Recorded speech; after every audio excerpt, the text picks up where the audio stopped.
Bună ziua! Sunt Marian de la RV Travel. Astăzi vreau să vă prezint acest campervan. Este vorba de un Roller Team Livingstone Sport 2. Este un campervan pe motorizare de Fiat Ducato cu 2.2. Există în mai multe variante, 120 de cai putere, 140 de cai putere sau 180 de cai putere. Este cu 4 locuri în centură și 2+1 locuri de dormit.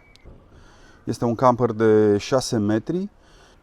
Este modelul de Fiat nou. După cum vedeți, grila deja din față este schimbată. Este în grila 2025. Haideți să vedem cum este în interior.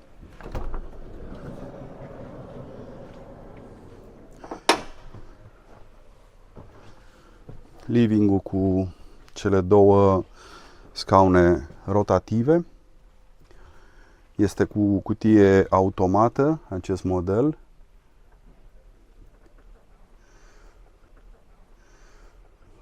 Aici deasupra postului de conducere sunt două buzunare plus încă un suport pentru ochelari.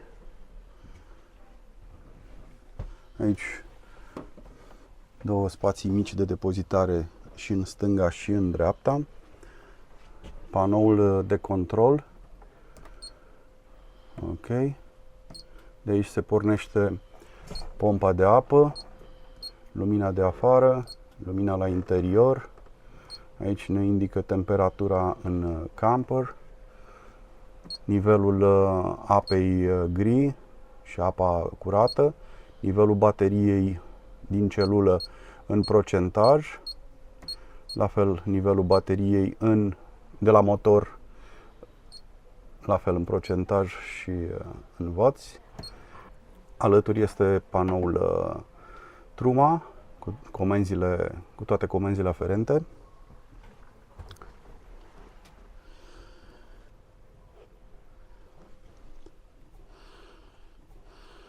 Masa din living se poate plia, după cum vedeți aici are o îmbinătură și se poate plia astfel că avem mai mult loc pe bancheta din living. Aici deasupra este un raft împărțit în două zone.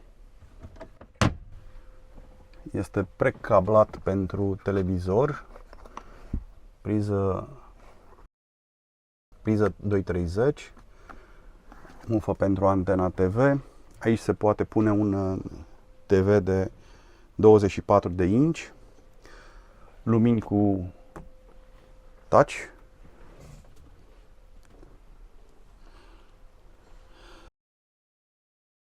Masa se poate scoate, masa care culisează pe acea șină acolo, se poate scoate afară și aici se poate face încă un pat pentru o persoană.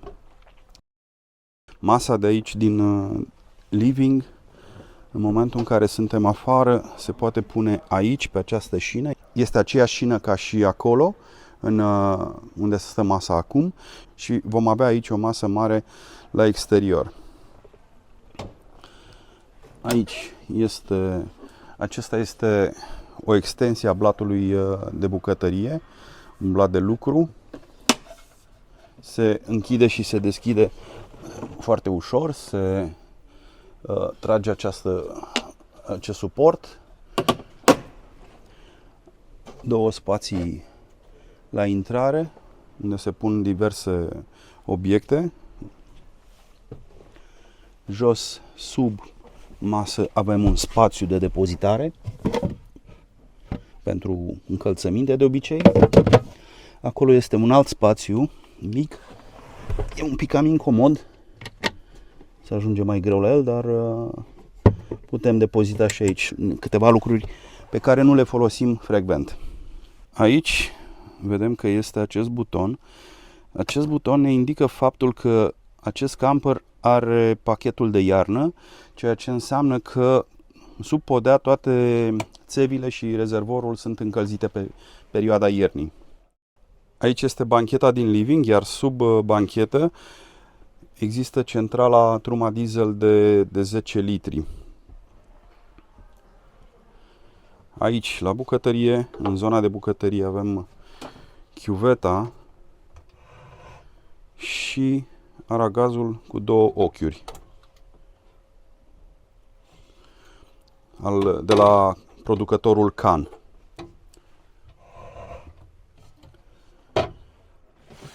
Plasa anti-insecte la intrare. Mai departe avem baia. Este o baie foarte spațioasă. Aici este zona de duș și separat zona de toaletă. Spațiu pentru depozitarea diferitelor obiecte de toaletă. Chiuveta. Un sertar de depozitare a diferitelor obiecte personale, oglindă. Iar aici avem peretele ăsta din plexiglas, care în momentul în care l-am scos, l-am închis aici pe această șină metalică și așa se face separarea între zona de duș și zona de toaletă.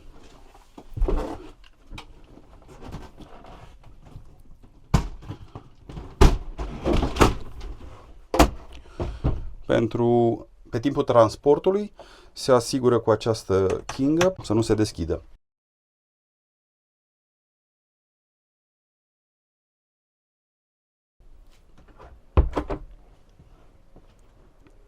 Mergând spre zona de spate, avem frigiderul Tedford cu congelator.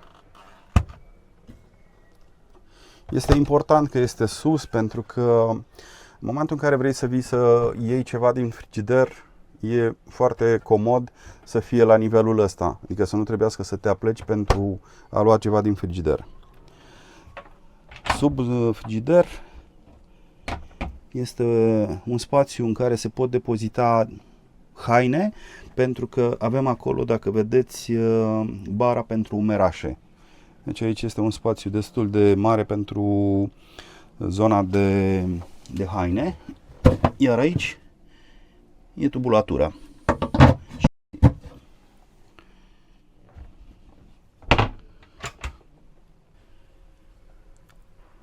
Mergem în zona de dormitor și aici este un pat foarte mare. Iar deasupra zonei patului sunt 4 astfel de dulapuri pentru depozitarea hainelor.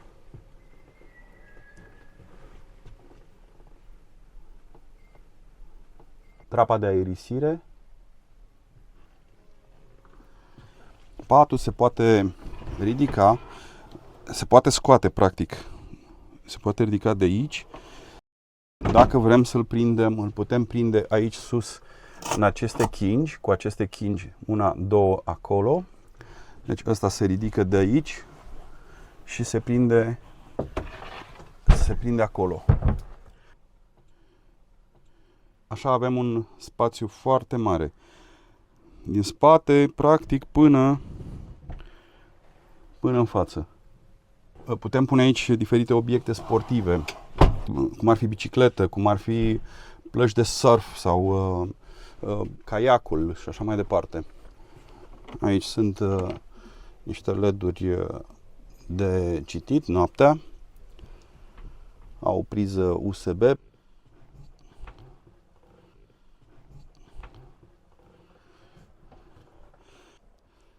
În zona bucătăriei, sub chiuvetă și aragaz, avem 3 sertare mari.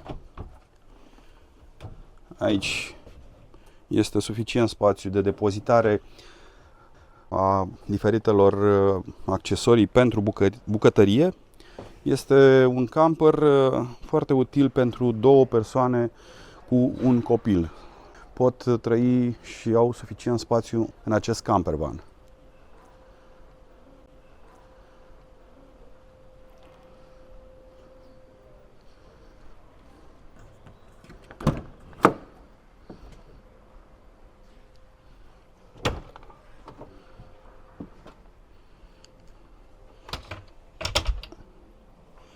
Aici este spațiul pentru două butelii, o butelie mare și o butelie mai mică.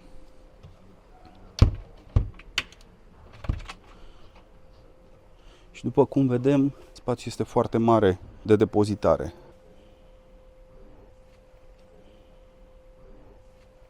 Acum am ridicat patul pentru a vedea spațiul creat aici în zona de dormitor. Practic putem urca în picioare, putem transporta aici biciclete, caiac, placă de surf, chiar și o motocicletă.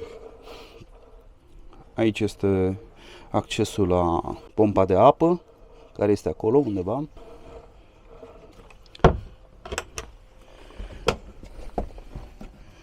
Iar aici sunt robineții pentru evacuarea apei. Aici avem un spațiu iarăși foarte mare de depozitare. E foarte adânc. Tubulatura.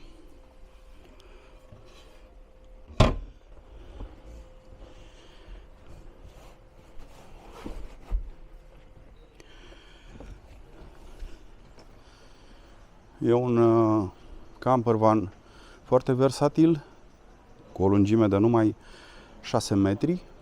Te poți strecura în oraș, poți parca oriunde în orașe, poți vizita orașele, poți parca practic pe orice loc normal de parcare.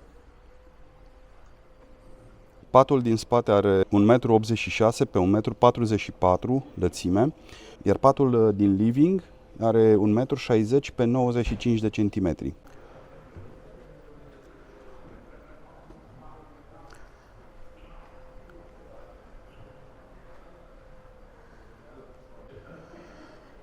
Aceasta a fost prezentarea campervanului Livingstone 2.